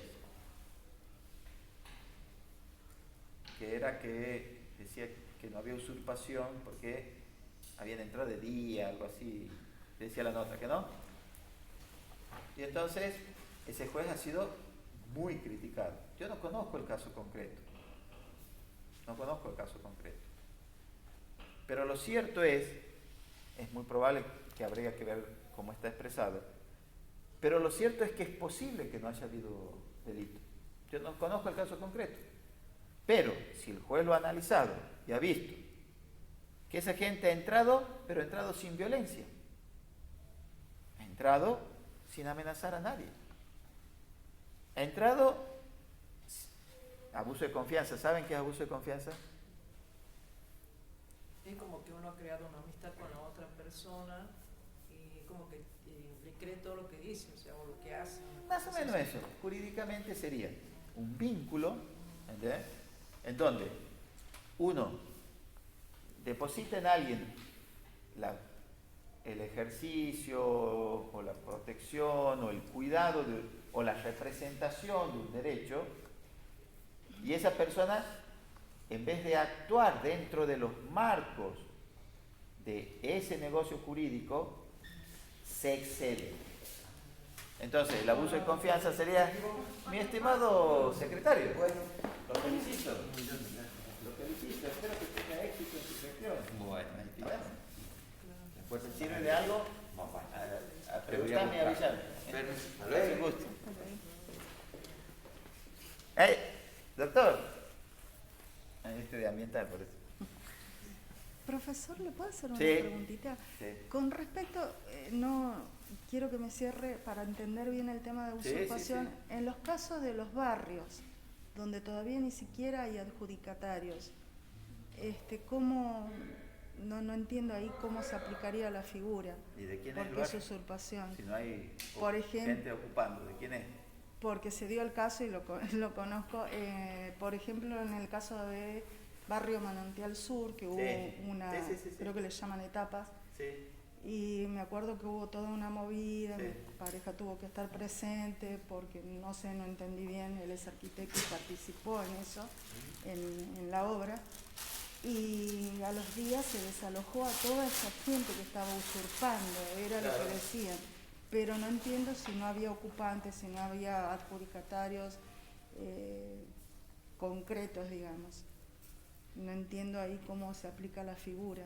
¿Y cómo cree que se aplica? Es que eso es lo que... ¿Tenía puerta en la casa? ¿Eh? ¿Tenía puerta? Sí, estaban terminadas las viviendas. Tenía puerta. ¿Y la puerta tenía llave o no tenía llave? Eso ya no lo sé.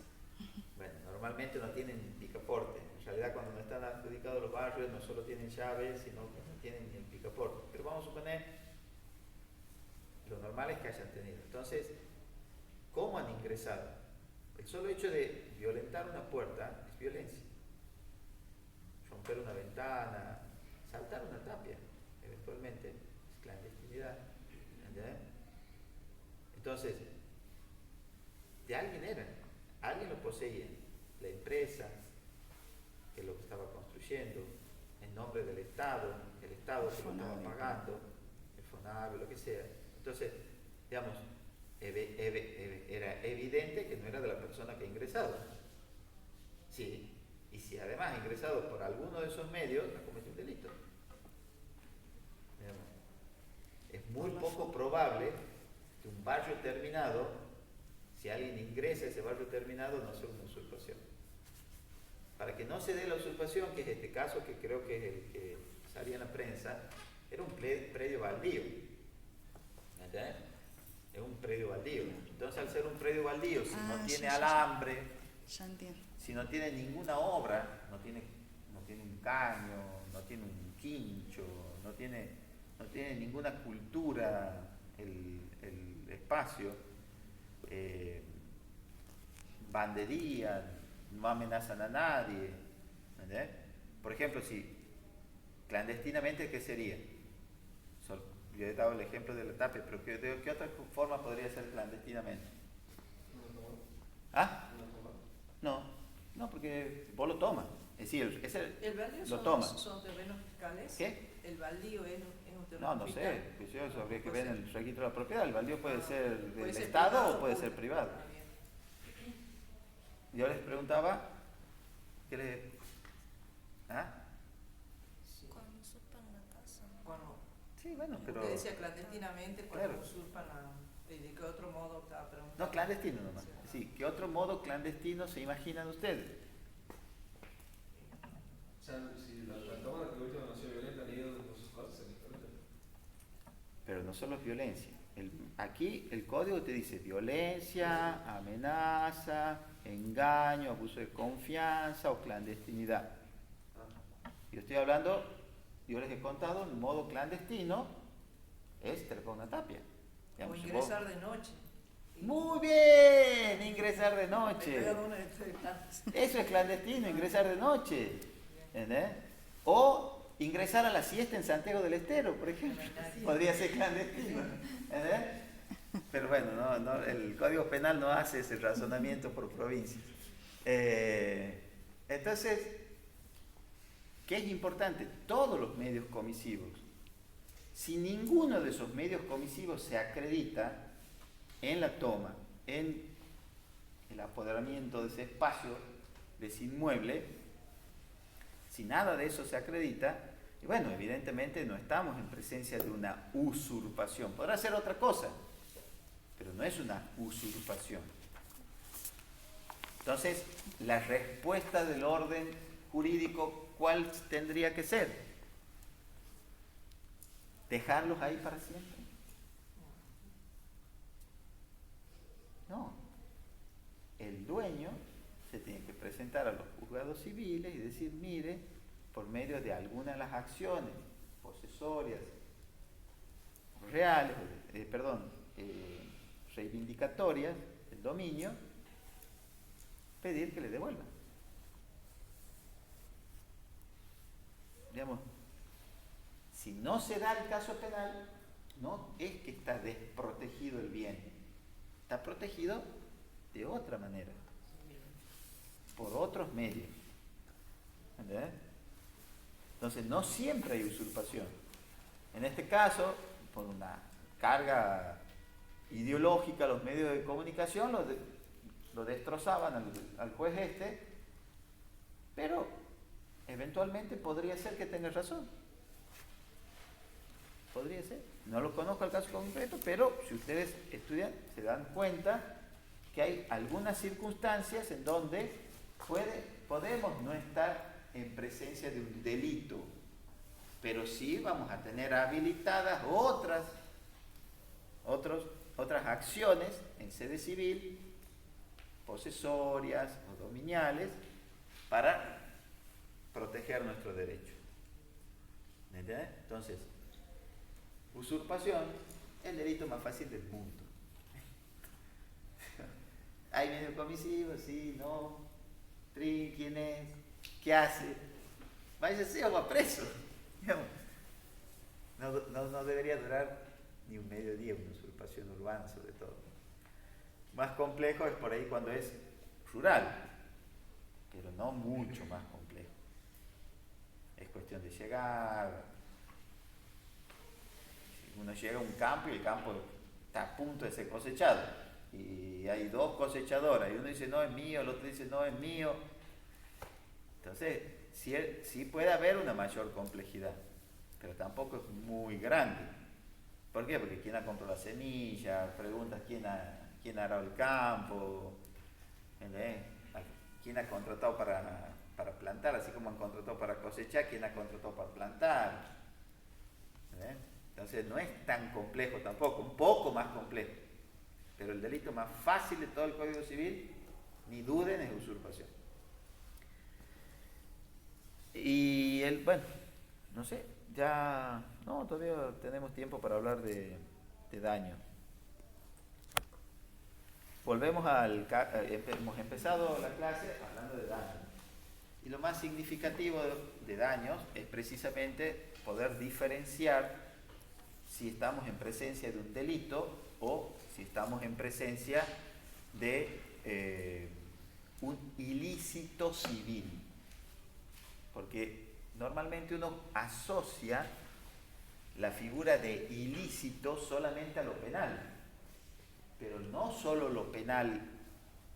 Lo ilícito es que, contrario a la norma, afecta a la norma, daña la previsión legal con una conducta. Entonces, eventualmente podríamos estar ante una situación que no es un delito, como en el caso de usurpación que yo le decía, que no se ha cometido por ninguno de los medios comisivos, pero eso no significa que esté bien que la gente vaya a tomar terrenos ajenos. Sigue siendo un ilícito, pero no tiene una respuesta punitiva penal, tiene una respuesta civil. Es un ilícito civil. ¿Entendés? ¿Y por qué es esto posible? Ustedes ya han rendido penal 1 y están por aprobar, están cerca de aprobar o ya han aprobado la primera parte. ¿Por qué es así? ¿Por qué creen que es así? A ver, piensen, ratito. ¿Me la podría hacer la pregunta porque está distinta? Yo le decía que en este caso es uno de los más fáciles, pero se verifica también en otros delitos, pero en el concepto donde es más fácil ubicarlo es en el concepto de daño. ¿Por qué nosotros, o de usurpación, en cualquiera de los dos, por qué cuando en el de daño, por ejemplo, no hay intención de romper algo, pero de dañar algo, pero ese daño disminuye el patrimonio de otra persona? ¿Por qué hay veces que tiene una respuesta penal y hay veces que tiene una respuesta civil? ¿Por qué doloso culposo? Perfecto. Básicamente eso. Nada más que eso. ¿Entendés? ¿Y por qué el orden jurídico da una distinta respuesta ante esa circunstancia? Porque el derecho penal es lo que juzga la intención. Juzga la intención, pero por otra cosa. Porque es la última ratio. Porque es la última ratio. Muy bien. ¿Ves cómo se va juntando y pegando todas las fichitas? Se van de a poco juntando todas. Es la última ratio. Entonces, si nosotros estamos en presencia de un delito que puede tener una respuesta adecuada y una protección adecuada por medios que no sean el derecho penal, entonces el orden jurídico tiene que optar por la protección menos gravosa para el ser humano, porque lo más gravoso es la respuesta punitiva penal. ¿Entendés? ¿Y por qué creen que es eso? Ustedes ya no hace falta ni ser estudiante. ¿Les gustaría vivir en un estado en donde el Estado tenga la posibilidad de penalizar todo? No. Tiene que haber un límite para el poder policial. Tiene que haber un límite al poder punitivo del Estado. ¿Por qué? Porque una de las cosas más preciadas de una persona es la libertad. Y si a cada ilícito habría una respuesta punitiva, nuestro Estado, digamos, sería un Estado de intranquilidad, Caos. no de tranquilidad. indefensión. ¿Entendés? Si el Estado pudiera, cada cosa que yo hago, venir a investigarme, ¿se acuerdan que yo le hablaba de la descripción primaria?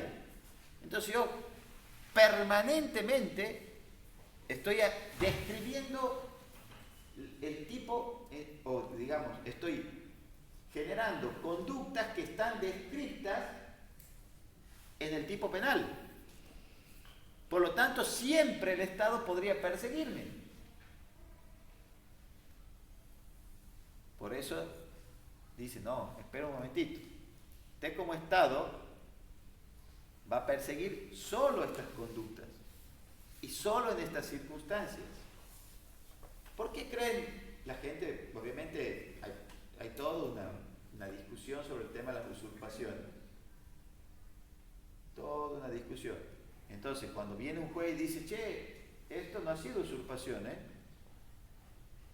un sector lo defenestra ese juez. ¿Por qué cree que es eso?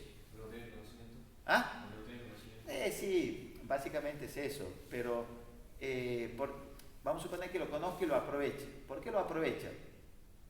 ¿O por qué otros sectores dicen, no, sí, la tierra es de todo? No, la gente que tiene la defensa puede ser por error de propio entre ellos. Puede ser, pero básicamente lo que nosotros tenemos aquí es los principios con los que nuestro orden jurídico se ha organizado. Y los principios de nuestro orden jurídico dice que el Estado tiene que ser un garante permanente de la protección de la propiedad privada. Pero también dice que ese ejercicio de la propiedad privada está regulado por las leyes y esas leyes tienen que tener un fin y una utilidad. ¿Qué pasa si yo soy dueño de una propiedad, de ese campo, por ejemplo, y durante todo el tiempo no invierto, no hago que lo limpie, el pasto crece? Eso es socialmente algo que nosotros, si vos estás al frente de ese predio, todo baldío, lleno de basura o lleno de pasto, durante años y años y años, digamos, la sociedad interpreta que la propiedad vos la tienes que, además, ejercer útilmente. Y te da la oportunidad. Te dice, bueno, mire, usted úsela, pero la tiene que usar dentro de estos parámetros. Salubridad, por ejemplo. ¿Entendés? O si usted no la usa y alguien la usa durante 20 años a título de dueño, ya el dueño no es usted, sino es la nueva persona. ¿Por qué? Porque la inmovilización de esa riqueza es un perjuicio colectivo también. ¿Me entiendes? Entonces, digamos, nuestro orden jurídico tiene una lógica. Y es una lógica de verdad muy útil para vivir en comunidad. Pero la tenemos que aceptar con sus ventajas y sus sacrificios. Entonces, si yo como propietario quiero que el Estado me proteja ante cualquier ataque a mi propiedad, yo socialmente tengo que hacer que esa propiedad no sea una carga, que no sea un basural infecto para los vecinos, que durante más de 20 años yo no haga absolutamente nada, No tenga capacidad ni ociosa. vaya, ¿ah? Que no tenga capacidad ociosa ese inmueble, ese terreno. Que no sea un bien inmovilizado en la sociedad, que no sea un bien que no genere un progreso, un avance. Y si hay alguien que está dispuesto a hacer de eso un lugar productivo, entonces Argentina ha receptado ese criterio. De hecho, es una de las cosas que ha permitido, no solo Argentina, digamos, de Roma en adelante, pero ha receptado ese concepto, esa idea, que permite que la propiedad sea algo no solo valioso, que no se lo pueda confiscar, que que no se lo pueda privar a uno la propiedad si no es con una compensación adecuada, etcétera, y por un procedimiento legal establecido, etcétera, etcétera, etcétera. Pero esas ventajas tienen un sacrificio. Ese sacrificio lo tenemos como propietarios asumir, pagar impuestos, tenerlo limpio y eventualmente usarlo, y si no lo uso y lo usa otro después de 20 años, pues dejará de ser mío. ¿Entendés? Entonces, en el daño, estas cuestiones aparecen muy significativamente en la usurpación y en el daño. Sí, aparece muy fácilmente de entender las cuestiones que tienen que ver con la respuesta dolosa o culposa ante un hecho y la respuesta punitiva como última ratio del derecho penal. Es un debate, estaba con el profesor de ambiental recién, digamos un poco, es un debate de esta discusión, cómo se protege el medio ambiente. ¿Entendés? Es decir, ¿qué es lo que yo ocasiono cuando produzco alguna, digamos, afectación al medio ambiente? ¿Cuál es el bien jurídico protegido? El medio ambiente como sí mismo es el ser humano que es cuando es afectado el ser humano. ¿Cuál es la respuesta del ordenamiento jurídico? La respuesta más moderna, más actualizada, es que el cosmos y el universo, qué sé yo, tiene que ser protegido penalmente, y la respuesta más tradicional es que si yo genero una actividad y de esa actividad surge un producto o un desecho, y ese producto o ese desecho no afecta a ningún ser humano, la respuesta punitiva debería ser administrativa y no penal.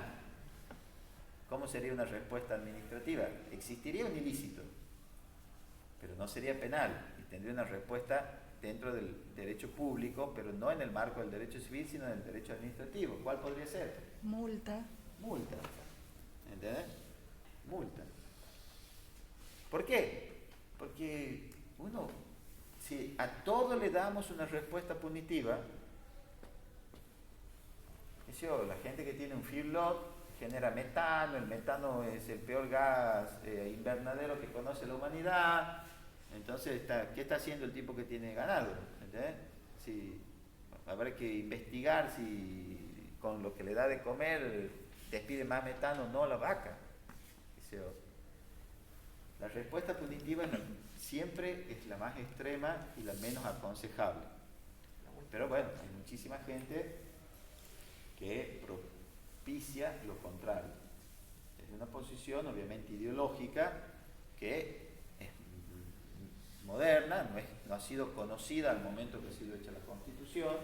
Por lo tanto, el debate está abierto y cada uno de ustedes tendrá que decidir en qué tipo de sociedad quieren vivir. Si a cada vez que producen algo, un juez penal los puede investigar, o prefieren que tengas un trámite administrativo, que puedas defender, y si has hecho algo mal, lo pagues, lo repares, ¿entendés? O no. Entonces, bueno, la discusión obviamente está abierta, pero ustedes tienen que tener presente esta cuestión, que el daño, lo que se llama daño ambiental, no tienen que ver con esto, ¿entendés? Con este punto. No es que alguien, lo que tendría que hacer uno para hacer un daño ambiental sería deliberadamente producir algo para afectar ese medio ambiente. Es decir, que no sería el problema que ha dañado, sino haber dañado deliberadamente. ¿Entendés? Es decir, lo que hoy se discute es a quién han dañado, que sería el ambiente. ¿Entendés? lo que la respuesta punitiva hasta clásica era dañar. Si dañas, sea el ambiente, sea una persona, pero si dañas deliberadamente, tienes una respuesta punitiva. No si a quién dañas, ¿entendés? O a qué dañas. Ahora se discute como un valor, como un bien jurídico, lo dañado, que sería el ambiente. ¿Entendés? Entonces ustedes, en ese esquema, el debate está abierto y la discusión va a seguir. Yo voy a estar siempre más de acuerdo con la idea de que la respuesta punitiva, en este caso, tiene que ser si daña, no que daña. Y si lo que daña lo queremos proteger, y en este caso no es un ser humano, no se produce una lesión, no se produce la muerte, no se produce una afectación al ser humano, la respuesta tiene que ser administrativa, tiene que ser civil, no tiene que ser penal. Si, por el contrario, por ejemplo, yo daño la propiedad privada de alguien con mi producción de, ¿cómo es? Melaza, vamos a suponer eso que sacan los ingenios, ¿no? Yo lo daño a la propiedad privada, ¿qué es lo que se tendría que tener en cuenta según lo que hemos venido hablando? Para que esté dentro de la figura del daño. ¿Ah? La intención. Si yo lo tengo que hacer a propósito, tengo que demostrar que esa persona a propósito ha dañado mi propiedad. Porque si no, tengo que hacer una respuesta. Vamos a suponer el ingenio larga su desecho, que son mucha cantidad de agua que tiene no sé qué componente. Entonces, larga el agua y pasa por mi campo sembrado. Yo tenía 10 hectáreas y esa agua arrasa con mis 10 hectáreas de sembrado. Me produce un daño. Yo tengo que ver si ese daño, yo interpreto que ha sido intencional, la respuesta será punitiva y la tendré que probar. Pero si no ha sido intencional, la respuesta es civil. Me ha dañado, pagame, no te voy a pagar, te voy a pagar tanto. Y bueno, el juez lo decidirá si no hay acuerdo a la larga. ¿Entendés? Entonces eso no es menor, es un debate abierto y es un debate constante que no tiene relación con esto. A ver, bueno, ya estamos medio al final. La otra clase,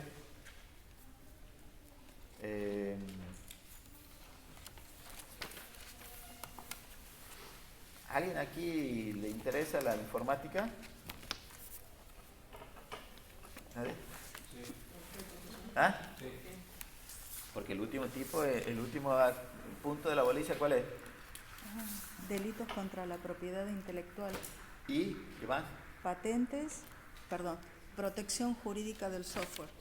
Bien. Ahí también. Son hackers. ¿Ah? ¿Cómo, perdón? Justamente la noticia que nunca se cumple acá en Argentina. Ah, ¿en Argentina nomás? Bueno. Por ejemplo, yo pone en Alemania y ellos compran todos los libros para la universidad. Es su programa que llevan. ¿En serio compran los libros? Oh, maestro. Bueno, eso sería muy bueno. La verdad que no conozco en profundidad, a pesar que he estado en Alemania un mes entero en un curso, no te puedo decir con seguridad lo que vos me estás diciendo. Lo que sí te puedo decir con seguridad es que ellos tienen muy bien diferenciado dentro de la docencia, que son aquellas cosas que el docente le da al alumno para estudiar, y cuáles son los libros de texto, y en eso sí creo que vos tienes mucha razón. Es mucho más común observar libros en universidades del primer mundo que aquí. Muchos dirían por cuestiones económicas. Aquí Zaffaroni mismo hace muchos años propiciaba el tema de la fotocopiadora. De hecho, el primer contrato de fotocopiadora de la facultad, la primera fotocopiadora para estudiantes de la facultad le compro yo como estudiante o en el centro de estudiantes. Es decir, el primer que infligía la ley de derecho de propiedad ha sido en 1987, he sido yo mismo.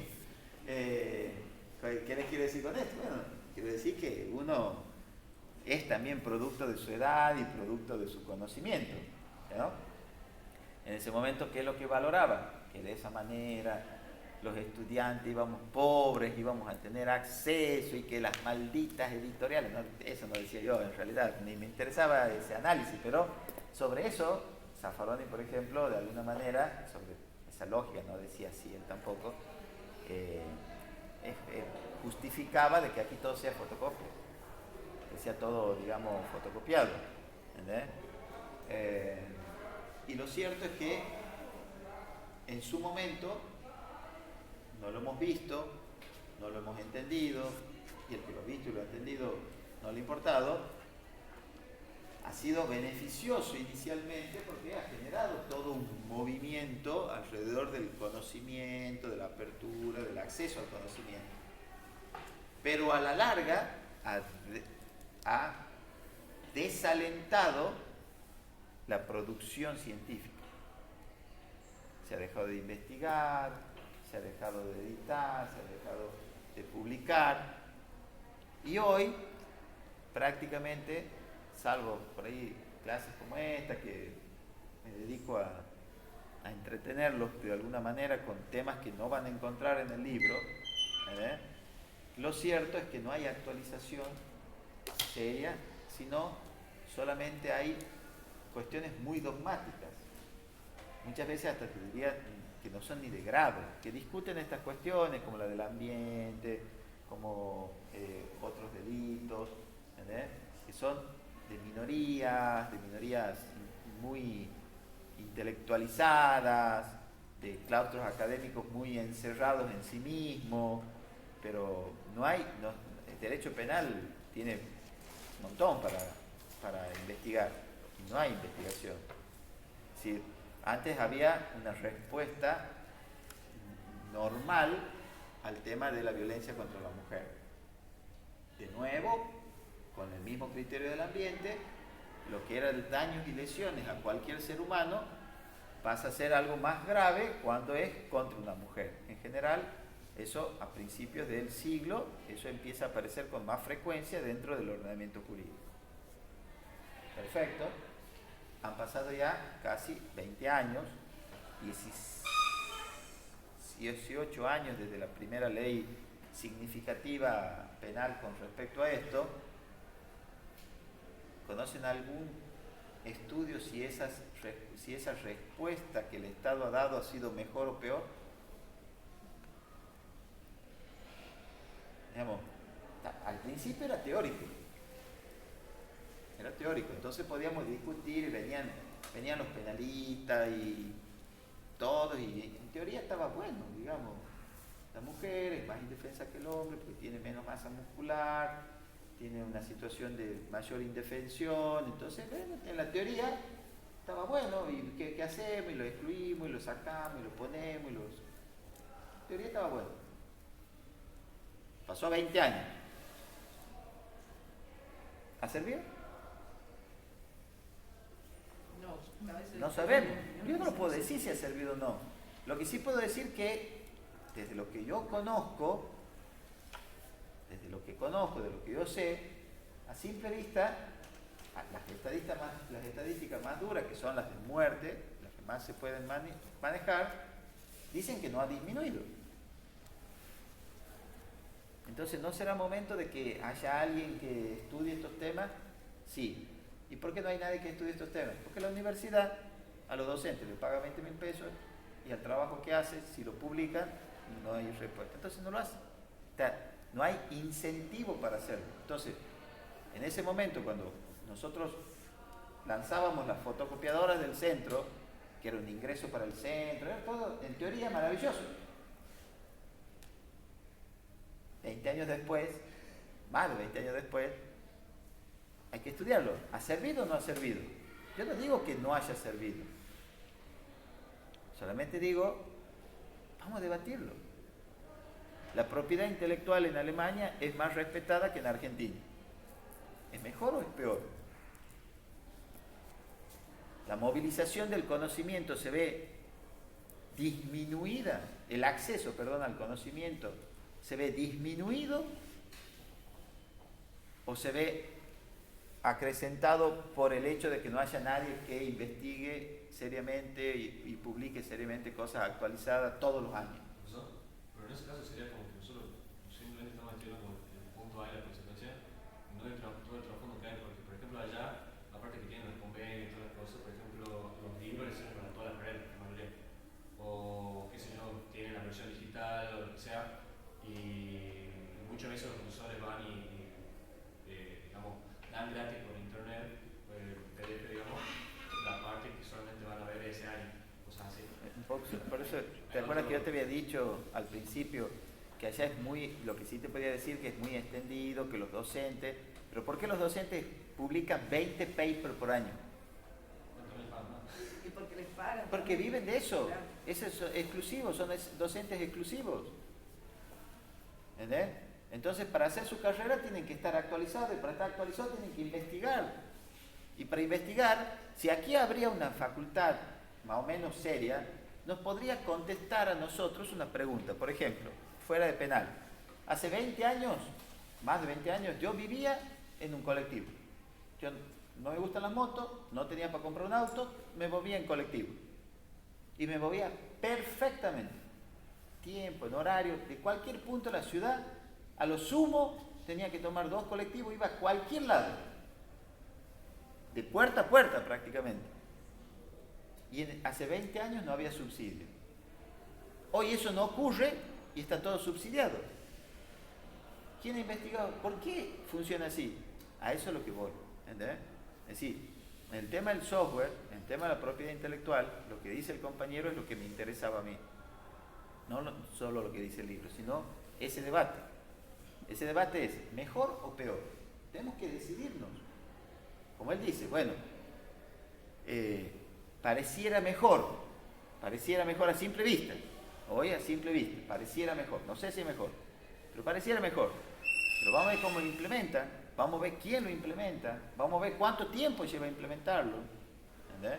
Bueno, ha sido un gusto estar con ustedes. La próxima clase quiero que